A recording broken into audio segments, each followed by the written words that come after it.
Chapter 2, Borrow the Treasure from Dragon Palace. Since WuKong had destroyed the Demon King and captured a big sword, he practiced martial arts every day. He taught the monkeys to sharpen bamboo for spears and wood for swords. They were divided into 2 teams and practiced fighting. One day, WuKong suddenly sat in silence, as if he was thinking about something. The 4 old monkeys went up to him and asked, "What is the king thinking about?" WuKong said, "If the King of Heaven finds out that we are practicing martial arts, he will say that we are rebels, and if he sends people to arrest us, how can we deal with these bamboo spears and wooden swords?" When everyone heard what WuKong said, they all thought it was reasonable, so they asked where they could get weapons, and WuKong said, "I am also having a hard time with this matter." The old monkeys thought about it and said, "This is not difficult. From here to the east, there is a country of Aorai, where weapons are made, so just buy some." When WuKong heard this, he was very happy and asked, "How far is it?" The old monkey said, 200 miles by water route. WuKong made some arrangements at home, and then flew to Aorai country to buy weapons. WuKong did a somersault and jumped out of the water route. When he looked down from a high altitude, he saw people coming and going, and it was very lively. WuKong thought to himself, "This must be the Aorai Kingdom, let me go and have a look." When he landed on the ground, he saw a city with 6 streets, 3 markets, many households, and a constant flow of pedestrians and horses. WuKong thought, "There must be ready-made weapons here. If I go to buy them, I might as well make a magic power to get some of them." He recited a spell, took a big breath, and blew it out. Immediately, the wind rose up, flying sand and stones, only panicked the people to flee and scatter, and every house was closed to avoid. WuKong turned to the weapons shop. He was very excited to see many kinds of long and short weapons. WuKong just want to move hands, and suddenly thought, "How much can I take by myself? Why don't I make a diversion?" He plucked off a pinch of hair and put it in his mouth. He then sprayed the hair out of his mouth and called out, "Change."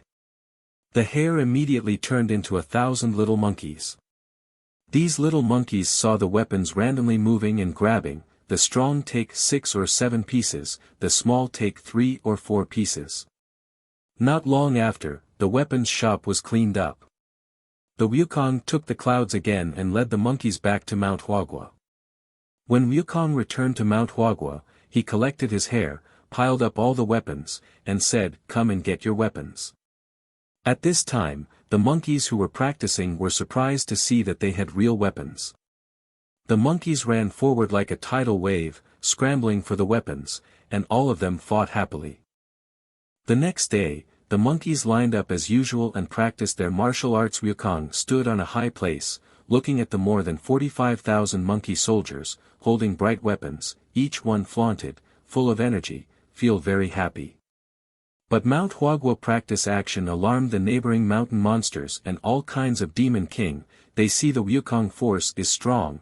They all came to pay tribute to WuKong with gold drums, colorful flags and armors, and worshipped him as the king.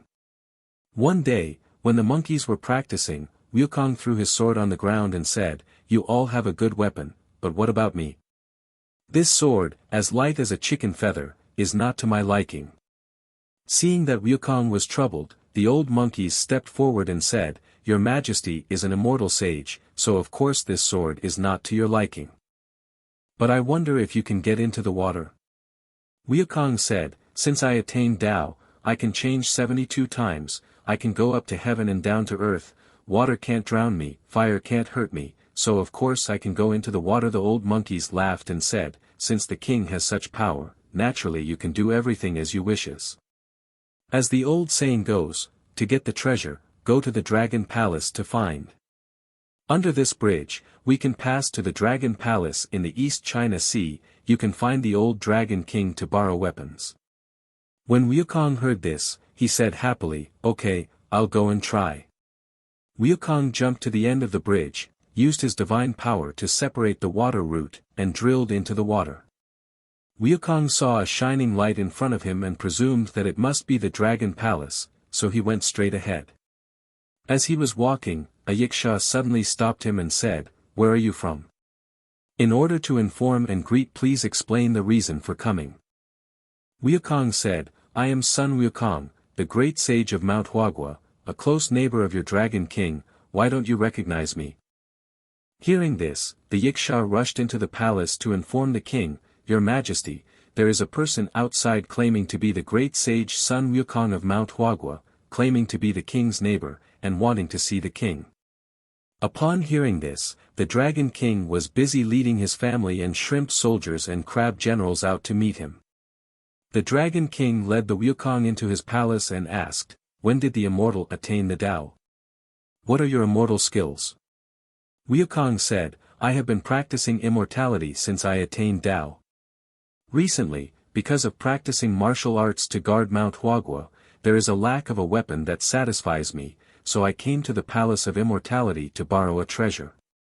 Upon hearing this, the Dragon King could not refuse, so he ordered his soldiers to take out a long pole sword. Wukong shook his head and said, I do not know how to use a sword, please borrow another one. The Dragon King ordered another 9-stranded fork to be taken out. Wukong took it, juggled it for a while, put it down and said, It's too light, please get another one. With some fear in his heart, the Dragon King ordered his soldiers to carry over another halberd.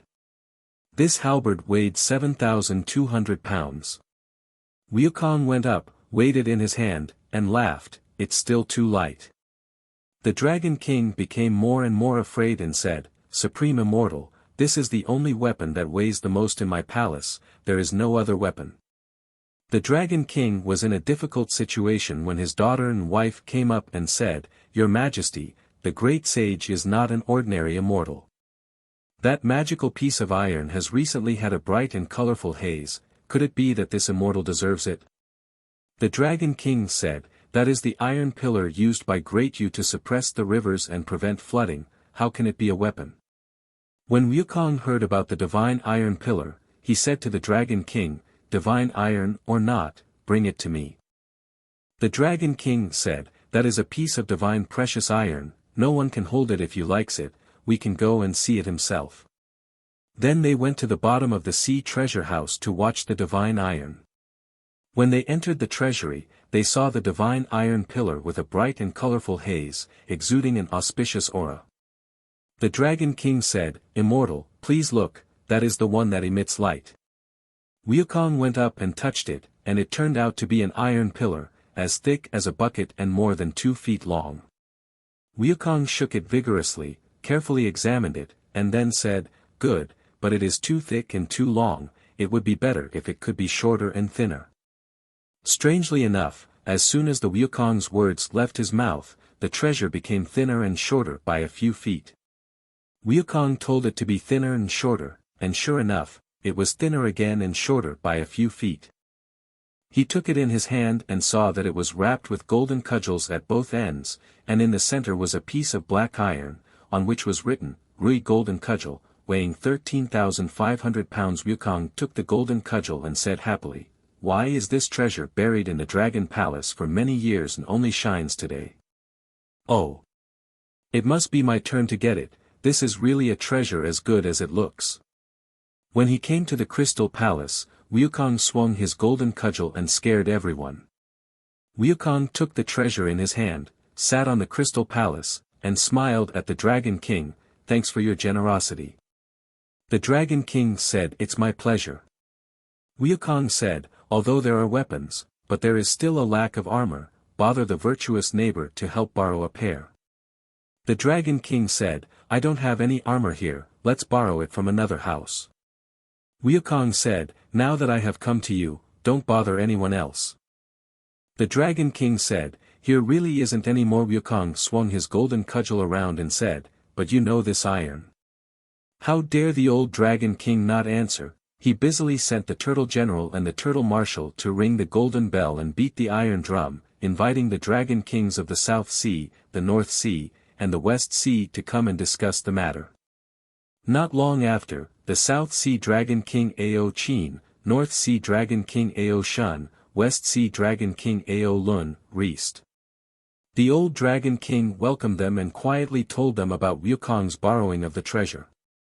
When the South Sea Dragon King heard about it, he was furious and said, "No need to be polite, let's move our troops and catch him." The old Dragon King waved his hand and said, "No, no.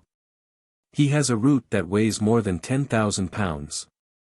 He has an iron rod weighing more than 10,000 pounds, once you let it hit you will die." After thinking for a while, the Dragon King of the Western Sea said to everyone, "I have a wonderful plan. We can give him armor first and send him out, then report to the King of Heaven and send troops after him." Everyone nodded and praised this idea. Some of these Dragon Kings took out their lotus root silk shoes, some took out their golden armor, and some took out their phoenix wings and purple gold crowns. The old Dragon King was overjoyed at the sight and led them into the palace. Wukong put on the clothes and crowns he had taken out, and then he said to the Dragon King, "Excuse me." After saying this, he danced his golden cudgel and struck out of the crystal palace. The 4 Dragon Kings were only so angry that their chests were filled with rage, and they hastened to discuss writing to the King of Heaven, requesting that heavenly soldiers and generals be sent to arrest Wukong. Wukong carried his golden cudgel, parted the waterway and returned to the bridge. The monkey soldiers saw that his whole body was bright and golden, and they all applauded and greeted him. The Monkey King was full of joy, ascended to his throne, and put his golden cudgel in the middle of it. All the monkeys went up and touched and looked at it, but no one could hold it, and each of them bit their fingers and stuck out their tongues, saying, "Your Majesty, how can you hold it if it is so heavy?" Wukong told the story of the golden cudgel, and then lifted the iron rod in his hand and called out, "Small! Small! Small!" Immediately the golden cudgel became as small as a needle. Wukong put the golden cudgel up again and shouted, "Big! Big! Big!" The golden cudgel became thicker than a bucket and 2 feet long. When Wukong came out of the cave, he swung the golden cudgel for a while, and bowed down and said, "Long." At this time, he grew to be more than 10,000 feet tall, his whole body became as big as a mountain. The golden cudgel in his hand went up to the 33 heavens and down to the 18 layers of hell. This did not matter much, but it startled the mountain full of tigers, leopards, wolves, snakes, and monsters from the 72 caves, who all rushed to pay homage to Wukong and praised him for his skill. Later, he became a brother to the king of bull demons, the king of snake demons, the king of ping demons, the lion hunchback, the king of macaque monkeys, and the king of puppets. They played around and practiced martial arts every day. A big flag was flown on Mount Huaguo, and the monkey soldiers beat a big drum that shook the sky and the earth. Wukong stood on a high mountain and watched the monkey soldiers practicing their martial arts, which were full of energy and strength. From then on, Wukong became famous all over the world. With this powerful weapon, he traveled all over the world and made a fuss about the heavenly palace. He also protects the Tang monk to get scriptures in the West, and does many extraordinary things. For more information, please read the 3rd book, The Great Sage Equaling Heaven.